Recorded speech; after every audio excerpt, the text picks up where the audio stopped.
Hi friends, నా పేరు విజయ్. ఈరోజు మీకు నేను సిస్టమ్ స్లోగా ఆన్ అయినప్పుడు దాని యొక్క సొల్యూషన్ ఎలా ఉంటుందో నేను చెప్తాను.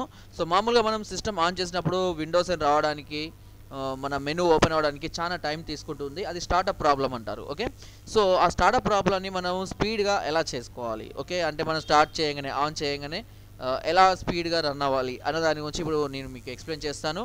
సో ఫ్రెండ్స్, మామూలుగా మనకు స్టార్ట్ రన్ అనే ఆప్షన్ ఉంటుంది కదా. సో రన్లోకి వెళ్ళిన తర్వాత ఇక్కడ MS config, Microsoft config, MS config NIFIG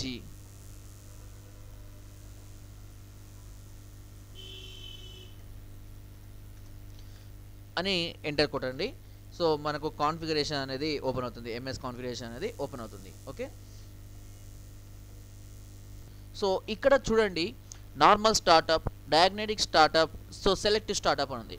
so ఇక్కడ load all drives, all device drives and services. So అంటే అన్నీ లోడ్ అయిన తర్వాతనే మనకు ఆన్ అవ్వాలి, అంటే అన్ని డ్రైవ్స్ సర్వీసెస్ అన్నీ లోడ్ అయిన తర్వాతనే ఆన్ అవ్వాలి అని అంటున్నాం. సో డయాగ్నోస్టిక్స్ అంటే load basic device and service only. So మామూలుగా బేసిక్ డివైస్ మాత్రమే లోడ్ అయిన తర్వాత ఆన్ అవ్వాలి.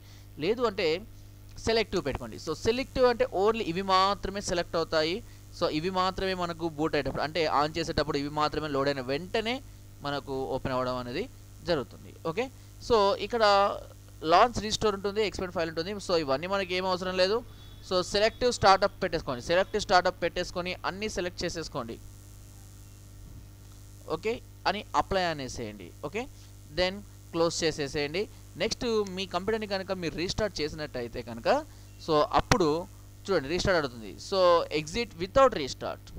ఓకే, సో ఇప్పుడు రీస్టార్ట్ చేసినట్టయితే మీ సిస్టమ్ అనేది చాలా ఫాస్ట్గా ఓపెన్ అవ్వడం జరుగుతుంది. సో ఫ్రెండ్స్, నా వీడియో కనుక మీకు నచ్చినట్టయితే ఒక లైక్, ఒక షేర్ చేయండి. మరి సబ్స్క్రైబ్ చేయడం మాత్రం మర్చిపోకండి. Thank you.